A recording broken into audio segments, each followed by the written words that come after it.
Oh, we're not rolling.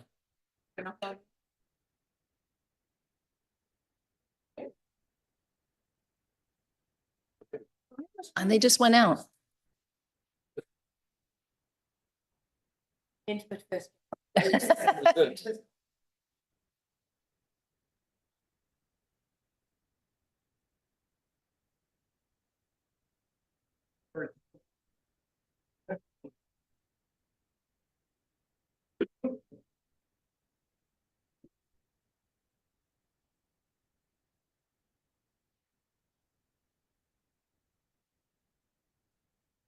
Good morning. We'll call this meeting to order for Wednesday, September 4th. And first we will start with council announcements. Mayor West. Well, first of all, welcome back, everybody. It's good to see everybody live and in person. It was a busy summer, but in a different kind of way, I guess. I just wanted to let members of council know this is my fault. I missed the deadline to get in a member motion for this meeting. So I'm going to ask that staff bring it to the council meeting on next Wednesday. But it's I'm going to send it to everybody right after this meeting. But it's basically a member motion to ask staff to explore the possibility of putting signage up to acknowledge First Nations names of some of the rivers that run through our community, the Don, the Humber, and the Rouge River. I talked to Chief Salt when we met here the other day when she came for the opening at our historic War of 1812 exhibit that they put on. And she felt that would be a really appropriate and good idea. And I think it's kind of consistent with what our efforts in truth and reconciliation are working towards. So look for that in your inbox in the next little while. And again, my apologies that I didn't get that in early enough. That's my fault. And I guess I should also make a point of acknowledging celebrities who have joined us today. And we have Chair Wayne Emerson sitting in the audience. So welcome to Richmond Hill, Chair Emerson. Thank you. And Councillor Tweed. Good morning. So I'll say through 2023 to 2024, finally we finish up our Ward 4, our neighborhood watch program. So we spent 6 months almost every weekend during the summer visiting the 3 blocks in Ward 4. So we visited around 9,000 families. And last weekend, we finally finished all of them. So far, there are around 180 streets. So there are 16 of them qualified for this program. If any residents has interest in to promote this program, please let me know. So we're going to work with you and with my volunteers make a door-to-door visiting for the residents on the street. Also, thank you so much for all my volunteers through the summer, 34, 35, sometimes hard, and they all worked with me. So thank you, appreciate for the support from volunteers, also the family members as well. Thanks. Thank you. Anyone else? I don't see any. I just want to say thank you to Mr. Clerk, Stephen Hike, and his team for running a wonderful election, efficient in July for a new trustee here in Richmond Hill. And I feel like every time I go to vote, it gives me such a sense of pride and a belief that our electoral system and our way of voting is completely controlled and people can trust. And you maintain the integrity every time you run one. So thank you very much. And your team. Moving on, introduction of emergency time sensitive matters. Seeing none. Adoption of the agenda. Thank you, Councillor Silovitz. Thank you, Councillor Shu. All those in favor? Yeah, well, I've already forgotten the rules. It's only been 2 months. Thank you. Okay. Disclosures of pecuniary interests and general nature thereof. Seeing none. Are there any identification of items requiring separate discussion? I have a question about development charges, so I'm going to pull 11.3. Anybody else? No. So, oh, yes, sir. I wouldn't mind asking a question about the Heritage Richmond Hill Committee. So 11.2? Yes. Okay. Anybody else? All right then, so shall we, can we adopt the remainder of agenda items? Do I have a mover? Councillor Twee, all those in favor? Thank you, those pass. We have no public hearings, no presentations, no delegations. So moving on to 11.2. Mr. Mayor. Thank you. Just thank you very much to staff for that, for the report. And I completely agree with the recommendation, so I'm happy to move that. Just a question. I think it's maybe the time has come based on our experience with the education representative on that committee to just not have an education representative on that committee. I don't really think it's bringing a lot of value, and given the amount of work that we're doing to constantly fill that seat, I'm just not sure that it's worth it. So are there plans for us in the new term of council after we pass this motion to take that part out of the terms of reference and not have an education representative? Thank you. Through the chair to the mayor, certainly that is one of the issues that my office is looking at. We're actually reviewing the entire citizen appointment process right now, and we'll be coming back to council with recommendations related to that. And one of the things that we are doing as part of that review is looking at the terms of reference and seeing where we've had challenges such as this. So it is quite possible that the recommendation will come back to update the terms of reference to remove that permanently at council's discretion. Okay, well, that's fine. Let's leave it at that then. And as I suspected, we already have that well in hand. So thank you, Mr. Clerk. But I would just like to be on record as I honestly don't see what the value of that particular appointment is. And frankly, if we were going to have an additional person instead of an education representative, I think it would be better off coming from the community at large than from the education sector. So that would be my 2 cents worth. But when that report comes back, I'll be reiterating that position at that time. Thanks very much. Thank you. You do have. Oh, I was going to say, does anyone else have any more? Oh, Karen. Oh, geez. Thank you. Councillor Silvitz. Thank you, Madam Chair. Totally supported, Mr. Mayor. Thank you very much for bringing that forward.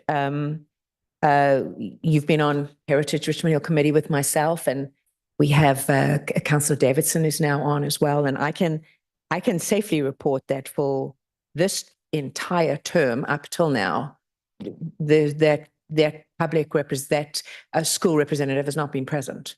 And in previous terms, we've had a very, very similar situation.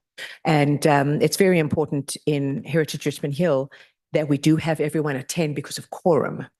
And we're small, but we've got to have quorum. So thank you for bringing that forward. I definitely support it. Thank you, Madam Chair. Thank you. Anyone else? We have a motion on the floor. All those we need a firster or okay. All those in favor? That passes unanimously. Thank you. Moving on, I'll start with 11.3. I just would like to ask staff in a nutshell, how are DC charges administered now? What's the process? If I have a development, are DC charges still going to be for some developments sort of eased into till they're 100% of what they should be, or there's still discounts? I'm just interested to know if I apply for something for a large condo tomorrow, what will my DC charges be expected for the city? What am I expecting in terms of DC charges?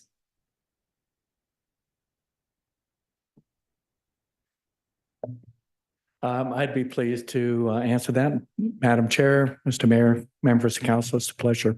So the changes to Bill 185 basically have removed the phase-in. So, and we can, upon adoption, we don't have to go through a whole public process to remove the phase-in. So upon adoption of the amending bylaws, the 100% charge will be in effect upon adoption unless you choose to add some other type of phase-in.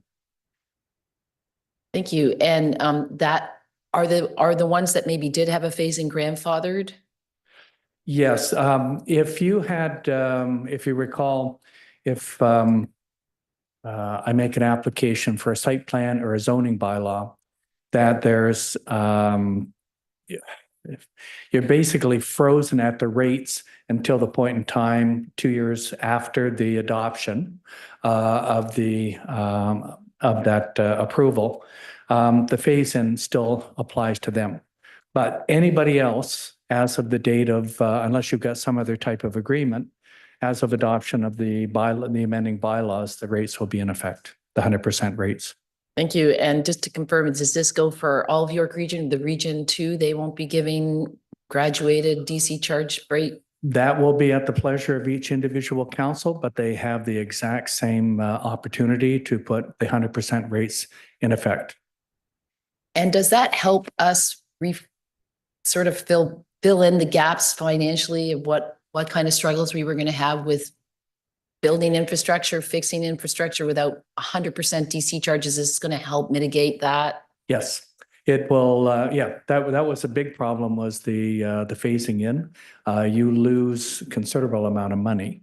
As well, they've added back in your ability to collect for studies. So that will also, to do master plans, your different evaluation for water needs, sewer needs, et cetera. All of that can be put back into the DC. And that's included in our report as well. Okay, thank you.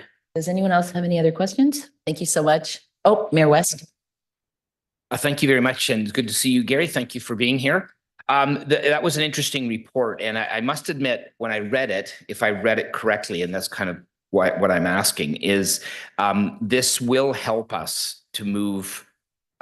It'll help us to make up ground based on what was going to happen under the original Bill 23, and I'm happy about that. So that's correct. Okay, and it's a significant difference, right? And especially with the definition of affordability, that's much more clarified in this than it has been in the past. Yeah, my recollection is this should add back in somewhere in the range of $185 million by removing that phase in. So it's a significant amount of money for the municipality. Okay, do we have a renewed calculation? We had initially said, what Bill 23 was going to cost municipalities based on a lot of unknowns at the time. There's been a number of changes and walkbacks. I mean, significant walkbacks on this legislation. Do we have an idea on how much this is costing us now versus pre-Bill 23? Like, do we have a new calculation on that? I'll ask Gigi to comment. Through you, Madam Chair, to Mayor West. So initially, when we reported on Bill 23, the DC impact was roughly $80 million. Then with the other changes, that did increase to above 200, and that's the number we reported during the DC bylaw.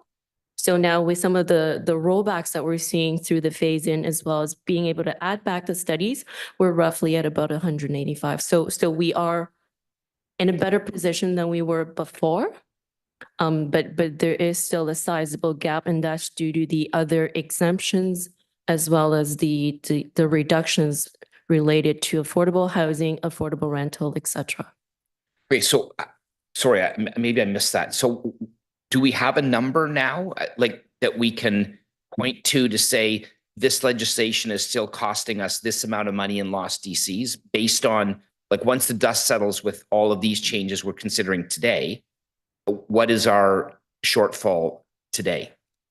It's a very rough estimate. We're still doing that number right now. We're still doing those calculations. Sorry, through you, Madam Chair. So we're still doing that right now, but we're still looking at approximately 100, the higher range of the 100, 180 or so. Over what timeline? The 10-year period that we had initially reported. Okay. All right. That's fine. I mean, I have to say I suppose that's kind of good news. I mean, it is good news, but we're still short, and that's problematic, as Councillor Davidson had alluded to, that, we are still going to be significantly short to fund the growth that we need to fund that this infrastructure and so on that this growth requires. What is okay, so once this passes, then there's the, are there, I'm not sure how to phrase this. What is, we will be getting a more fulsome report then once we get the changes in place? Like, so we have a more precise number? Through Madam Chair to Mayor West, yes. So we do have a second phase, as you've noted in the report. It is a two-phase approach. Right now, we're looking at implementing the changes through the streamlined process, so we're able to adopt them in the bylaw. So there is that phase two that's going to be coming to council in November. We do have a public meeting. So through that process, we will report back with the updates on the numbers. And so that's going to be October, November when we do the second phase. Okay. All right. I'll just leave it at one more question. So the other thing that I remain concerned about, and I don't see this being addressed in Bill 185. When the discount is given for affordable rental or affordable purchase, is there anything in the legislation that ties the company that gets, like the builder, that gets those discounts to an obligation to keep that affordable for an extended period of time? Or is the money just given and then it may be affordable when it's first purchased, but then after that, on the second purchase, or on the resale, then it goes back to being not affordable? It's the agreement, yeah. So through the chair, the way the act is set up is that you have to remain in that affordable category for 25 years. And it allows the municipality to enter into an agreement and then put that agreement on title. Now, the agreement is not quite clear whether it's with the developer or the owner. And I think that a lot of municipalities are considering that it'll fly with the owner of the property. It's very difficult to have Bob's building company have that obligation for 25 years. So my discussions with municipalities is it will lay with the individual property. Okay, so have we seen a situation where this has happened yet in Ontario? Through the chair, the agreement? Yeah. It is unfolding now.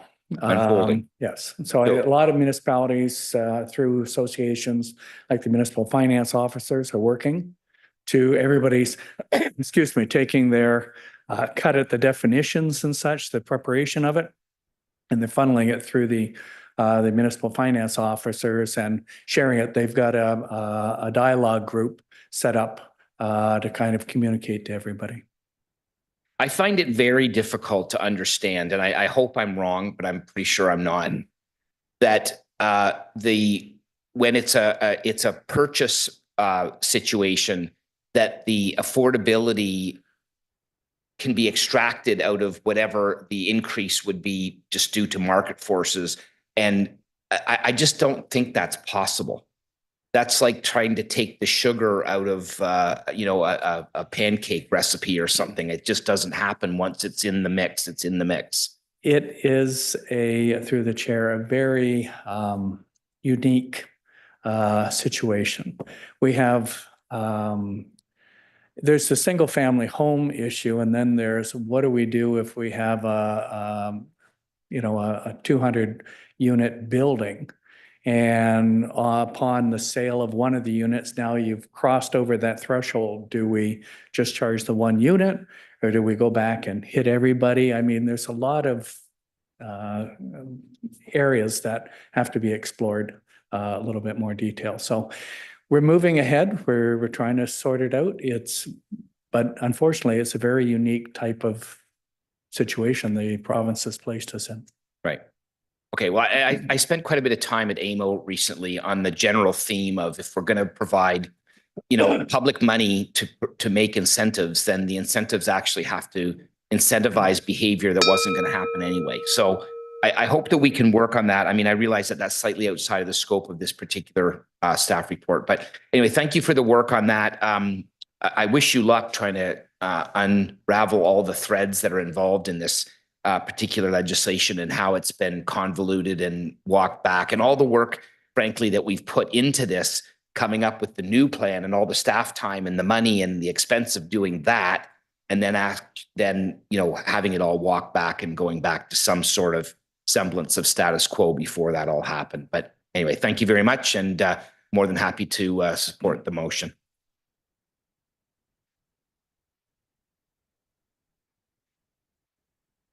Is there anyone else who'd like to speak? No?